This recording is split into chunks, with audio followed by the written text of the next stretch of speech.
सेशो में आप सभी का स्वागत है। आज का जो सत्र है या आज का जो भाग है, इनर क्लैरिटी का तीसरा पार्ट है, साइलेंट यानी मौन। ये सबसे अच्छा विषय या सबसे प्रिय विषय हम उसको कह सकते हैं, क्योंकि सेशो का आरंभ इसी मौन के बाद हुआ है। इसी साइलेंट के बाद ही सेशो का आरंभ हुआ है। साइलेंट एक ऐसी अवस्था है जो एक औषधि के रूप में काम करती है, जो एक दवाई के रूप में भी काम करती है। और इस साइलेंट का उपयोग बहुत सारे, यहाँ हम कह सकते हैं वे पर्सन भी एक औषधि के रूप में करते हैं। वह अपने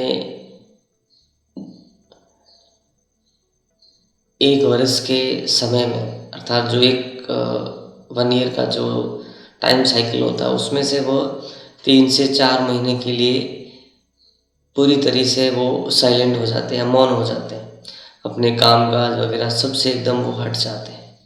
ये एक ऐसी प्रक्रिया होती है जो अपने मन मस्तिष्क को रिफ्रेश कर देती है। और ये साइलेंट प्रक्रिया अपने जीवन में प्रकृति द्वारा नींद के रूप में स्वतः घटित करवाई जाती है। या कभी व्यक्ति अपने जीवन में इतना उलझ जाता है कि उसे पता ही नहीं चलता कि करना क्या है। तब अगर वह कुछ समय के लिए साइलेंट या शांत मौन अवस्था को धारण करे, तो उसके बाद जो उलझने हैं या जो समस्या है जिसको वह समाधान उस समय नहीं कर पा रहा था, लेकिन साइलेंट या शांत अवस्था के बाद उस समस्या का समाधान उसको ऐसे दिखता है कि जैसे कोई समस्या थी ही नहीं, समाधान उसके सामने रहता है। और इस मौन अवस्था को बलराम ने अपने जीवन में गहराई से अनुभव किया है। जब बलराम के चेतना के गहरे अनुभव और अस्तित्व की खोज की जो यात्रा आरंभ हुई थी, उसके बाद कुछ वर्षों का अचानक मौन था, जिसका न तो उसे भी कारण पता चल रहा था, न उसका कोई अर्थ था, और न ही उसे कोई लाभ प्रतीत हो रहा था। लेकिन एक मौन अवस्था बहुत गहरी और लंबी मौन अवस्था रही। उसके बाद ही शेषों के रूप में बलराम ने स्वयं को व्यक्त करने का निश्चय किया। और इस मौन अवस्था को एक औषधि के रूप में और ऐसी तरह से इसको देखा गया है जो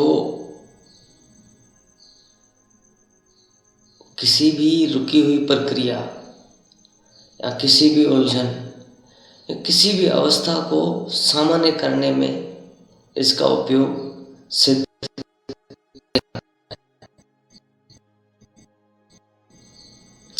मौन में क्या होता है, आपके अंदर जो विचारों का जो उथल पुथल है या जो विचारों का जो बवंडर है, वो शांत हो जाता है।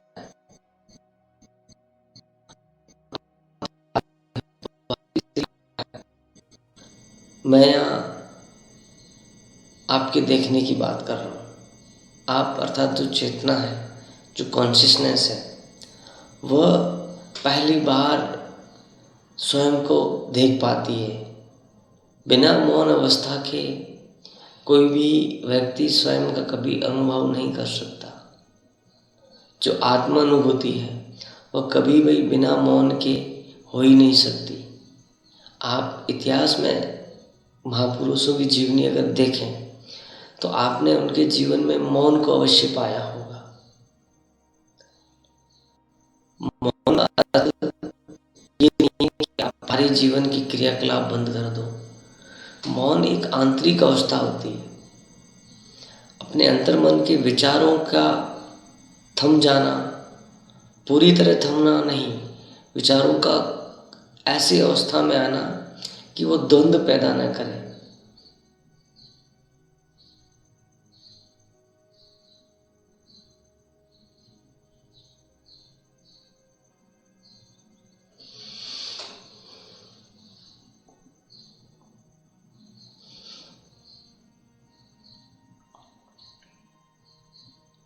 जब आप विचारों में उलझ जाते हैं तो आपको दुनिया उलझी हुई दिखाई देती है।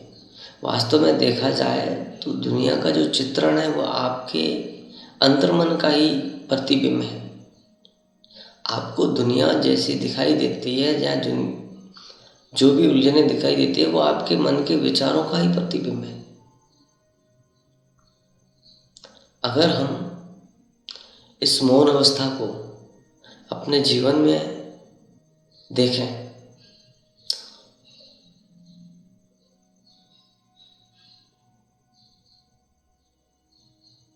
तो ये उस स्थिति में अधिक कारगर सिद्ध होती है जब मनुष्य एक ऐसी स्थिति में आ जाता है कि उसे ये भी पता ना हो कि अब करना क्या है। वो हर प्रयास करके असफल हो जाता है। उसके सारे प्रयास जब बेकार हो जाते हैं तब उसे कुछ समय के लिए मौन अवस्था को धारण करना चाहिए, अर्थात उसे मौन अवस्था में कुछ समय व्यतीत करना चाहिए। मौन अवस्था में मनुष्य को केवल दृष्टा भाव में रहना होता है। अपने अंदर जो विचार चल रहे होते हैं उन्हें सिर्फ देखना होता है, उसमें भाग लेना नहीं। जिस प्रकार वो पहले उसमें भाग लेता था, वो विचारों में उलझ जाता था, लेकिन मौन अवस्था में उसे केवल दृष्टा रहना होता है। उसे केवल साक्षी भाव से देखना होता है कि क्या हो रहा है, उसे उसमें सम्मिलित नहीं होना है। आप देखेंगे कि हजारों विचार अपने मन मस्तिष्क में पैदा हो रहे हैं और एक दूसरे से उलझे हुए प्रतीत होते हैं, लेकिन जैसे ही आप मौन अवस्था में रहते हैं तब वो सारे विचार एक पानी के गिलास में कचरे की तरह तल में जमा होते हुए आपको दिखाई देंगे। अर्थात कि जो विचारों का जो द्वंद्व है वो पूरी तरह शांत होता हुआ आपको दिखाई देगा। उसके बाद आप का जो मन चित्त है वो पूरी तरह स्वच्छ व स्पष्ट दिखाई देगा या वो स्पष्ट हो जाता है। उसके बाद आप जिस द्वंद्व या जिस उलझन में पहले थे वह उलझन आपके सामने होगी नहीं। आपको स्पष्ट रूप से या आपको स्पष्ट तरीके से पता रहेगा या पता चलेगा कि वास्तविक स्थिति क्या है। अपने शरीर को संचालित रखने के लिए जिस प्रकार ऊर्जा की आवश्यकता होती है, हम भोजन के माध्यम से ऊर्जा प्राप्त करते हैं या ये शरीर भोजन के माध्यम से ऊर्जा प्राप्त करता है, उसी तरह मस्तिष्क के कार्यों को या मन के कार्यों को या उन्हें व्यवस्थित या उन्हें संचालित रखने के लिए विचारों की आवश्यकता होती है। तो मन में हर एक छोटी सी बात, हर चीज़ के लिए हजारों विचार पैदा होते रहते हैं। उनमें से कुछ विचारों के साथ आप एक हो जाते हो और वही आपका जीवन बन जाता है। तो बलराम ने अपने व्यक्तिगत चेतना के गहरे अनुभव के दौरान इन विचारों को पैदा होते हुए स्पष्ट साक्षी रूप से देखा है कि कैसे एक सेकंड में या एक क्षण में कई विचार एक साथ पैदा हो रहे हैं, और उस अवस्था को इन्होंने स्वयं देखा है, अनुभव किया है। लेकिन व्यक्ति उन विचारों के साथ होने के कारण उन्हें वही विचार दिखाई देते हैं जो अधिक प्रबल होते हैं, जिनकी प्रबलता अधिक होती है। आपने ये अनुभव किया होगा कि जो मन मस्तिष्क में जो विचार पैदा हो रहे तो उनमें से कुछ विचारों को आप स्वीकार करते थे, उनके साथ आप हल्का सा देख के छोड़ देते हैं, तो उन विचारों का प्रभाव कम ज़्यादा होता है। मनुष्य का संचालन विचारों से होता है। शारीरिक रूप से तो वो ऊर्जा का मान सकते हैं, लेकिन मानसिक रूप से देखा जाए तो जो अपने दिन के जो क्रियाकलाप करता है या अपना जो वो जीवन जीता है, वह सब विचारों से नियंत्रित होता है। और विचार बनने की एक प्रक्रिया होती है जो मनुष्य के जीवन काल में विकसित होती है, जो बाल्यकाल से विकसित होती है, और उसी विचार प्रक्रिया से वैसे ही विचार पैदा होते हैं और मनुष्य उसी में ही जीता रहता है। ये एक गहन और गहरा विषय है। हम आगे वाले सत्रों में इनको और अधिक गहराई से स्पष्ट करते हुए देखेंगे, लेकिन वर्तमान में हम इनको इस प्रकार से समझ सकते हैं और अपने जीवन में उतार सकते हैं कि ये जो मौन अवस्था है, साइलेंट, ये हमें अपने जीवन में एक निश्चित समय बाद इसको धारण करना चाहिए या इसमें व्यतीत होना चाहिए।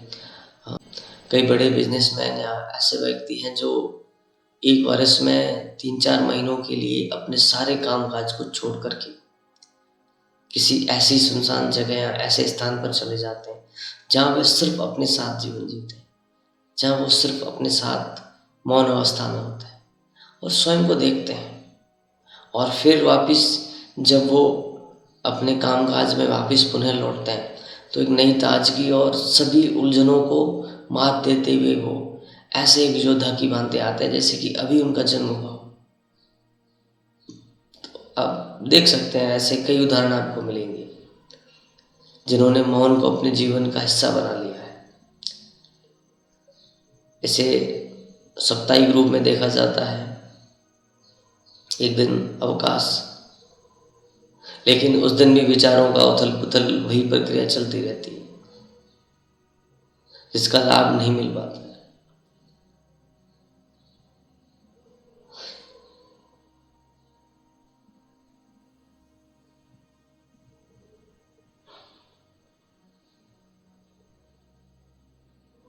मौन अवस्था में आप स्वयं के साथ अधिक जीते हैं, आप स्वयं को देखते हैं, आप स्वयं का अनुभव करते हैं। आपने कई महापुरुषों की जीवनी देखी हुई, उसमें उन्होंने मौन के बाद ही अपने आप को व्यक्त किया।